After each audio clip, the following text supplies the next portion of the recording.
생명의 말씀. 생명의 말씀 오늘 이 시간에는 동해석동교회 임성명 목사님께서 말씀 증거해 주십니다. 들으시고 은혜의 시간 되시기 바랍니다.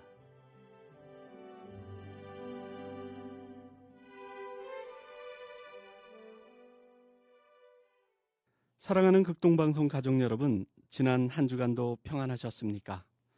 오늘은 사도행전 16장 25절에서 26절 말씀을 본문으로 하나님을 찬송하며라는 제목으로 하나님의 말씀을 묵상하려고 합니다.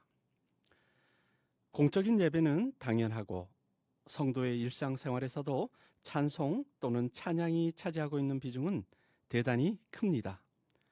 예배는 물론 여러 기관의 모임, 기도회, 심지어 운전을 하면서도 찬양을 듣습니다. 그만큼 찬양은 성도들의 생활과 밀접한 관계가 있지요. 일이 잘 되고 평안할 때에도 경건한 성도들은 찬양을 하고 여러 가지 어려움이 따를 때에도 믿음의 사람들은 찬양을 부릅니다. 그래서 오늘은 찬양 또는 찬송의 의미와 가치에 대해 묵상해 보려 합니다. 첫째로 고난 중의 찬송에 관해 생각해 보겠습니다.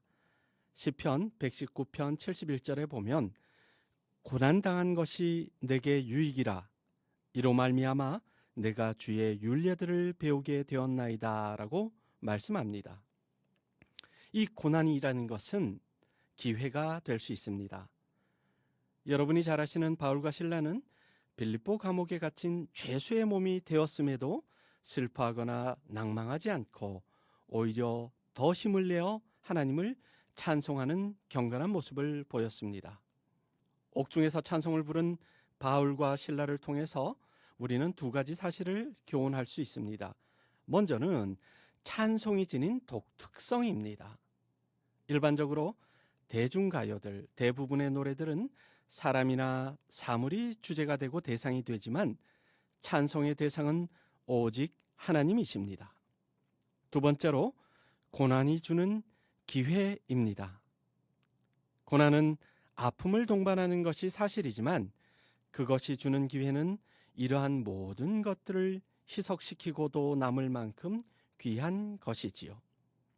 믿음의 사람 바울과 실라처럼 찬송으로서 주님의 이름을 높이고 낭망하지 말아야 합니다. 이 고난은 인생의 새로운 도약을 위한 촉진제의 역할을 하므로 고난을 귀하게 여기고 절대로 피해서는 안 되는 것입니다. 또한 두 번째로 생각해 볼 것은 찬송은 승리의 노래입니다. 에베소서 5장 19절을 보면 시와 찬송과 신령한 노래들로 서로 화답하며 너희의 마음으로 주께 노래하며 찬송하며 라고 기록되어 있습니다. 이 찬송이야말로 승리의 노래요, 하나님을 향한 성도들의 애창곡인 것입니다. 찬송은 신령한 영감의 노래이므로 우리의 영혼의 깊은 곳에서 우러져 나오는 기쁨의 멜로디입니다.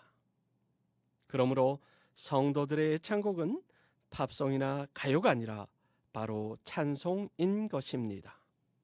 또한 찬송은 승리하신 그리스도를 높여드리는 아주 귀한 방법입니다. 승리하신 그리스도께 속한 성도들이 부르는 승리의 노래. 그 옛날 무지한 군중들은 그리스도의 죽으심이 그 자신의 실패를 의미하는 것으로 잘못 알고 있었습니다. 예수님을 십자가로 내몰았던 유대 종교의 지도자들이나 총독 빌라도까지도 아마 같은 생각을 하고 있었을 것입니다. 사람들은 죽음, 특히 지도자의 죽음을 패배로 인정하는 경향이 있습니다. 그러나 우리는 주님의 죽으심이 실패작이 아니라 그분의 십자가 위에서 승리, 다 이루었다는 위대한 선언을 통해 구원의 감격을 느낄 수 있습니다.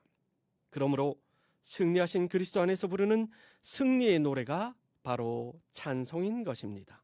세 번째로 생각해 볼 것은 찬송은 역사를 일으킵니다. 역대하 20장 22절을 보면 그 노래와 찬송이 시작될 때에 여호와께서 복병을 두어 유다를 치러 온 암몬 자손과 모압과 세일산 주민들을 치게 하심으로 그들이 패하였으니라고 기록되어 있습니다. 찬송은 적군을 치는 역사를 일으킵니다. 찬송은 말로 설명하기가 힘든 위대한 능력을 함축하고 있어서 누구든지 찬송하기를 힘쓰며 놀라운 역사를 경험하게 되는 것입니다. 여호사밧은 모압 연합군의 침공으로 심히 위태롭게 되었을 때에 여호와를 의뢰하고 찬송하는 전법을 썼습니다. 즉 군대의 앞에 예복을 입은 성가대를 세우고 주님의 이름을 높여 찬양했던 것입니다. 우리는 이때에 나타난 역사를 성경에서 찾아볼 수 있는데 그 결과는 여호사밧 자신도 예측하지 못했던 아주 놀라운 것이었습니다. 유다를 치러 올라왔던 대군은 자중질환으로 전멸하고 말았던 것이지요. 사랑하는 극동방송 가족 여러분, 오늘도 찬송하는 사람들은 이 같은 은혜를 경험하고 체험할 수 있습니다.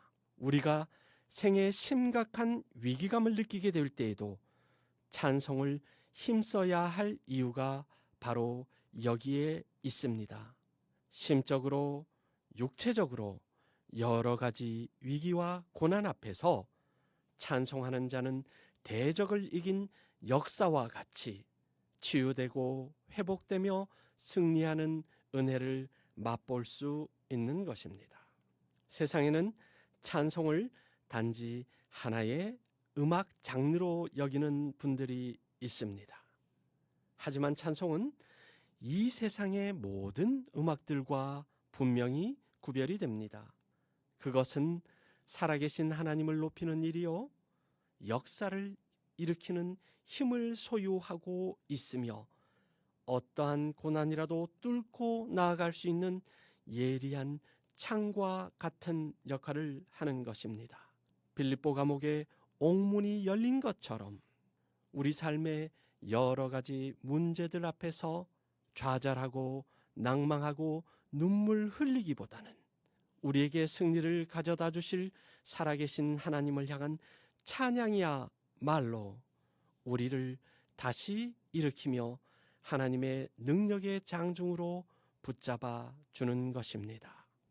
새 중의 왕이라 부르는 독수리가 거친 비바람, 아주 빠른 폭풍을 더 높이 날아오르는 원동력으로 삼는 것처럼 우리 믿음의 날개가 튼튼해지고 우리의 심령이 굳건해지며 그 어떤 위기와 고난 앞에서도 승리할 수 있는 것, 바로 찬송이 가진 놀라운 힘이라는 것을 우리는 믿고 확신해야 합니다.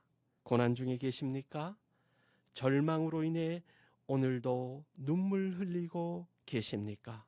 혹시 지금 이 설교를 들으시는 중에도 여러 가지 문제들로 인해 절망하고 계십니까? 그렇다면 고개를 들고 마음을 모으고 목청을 가다듬어서 하나님을 찬송하시기 바랍니다. 살아계시고 역사하시는 하나님, 모든 찬양을 받으시기에 합당하신 그 아버지께 더 큰 목소리로 찬양을 올려 드립시다. 고난 속에서도 심각한 위기 속에서도 우리가 하나님을 향해 찬양을 드리고 찬송을 부를 때에 놀라운 역사를 경험하시게 될 것입니다.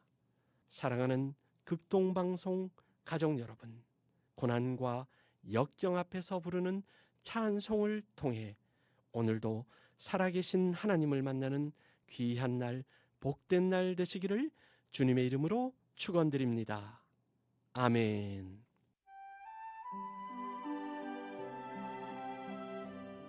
생명의 말씀 지금까지 동해석동교회 임성명 목사님께서 말씀 증거해 주셨습니다. 오늘 말씀 들으시고 신앙생활에 도움받기 원하시는 분들은 010-9179-8591번 동해석동교회로 문의하시기 바랍니다. 생명의 말씀 오늘 순서를 맺습니다.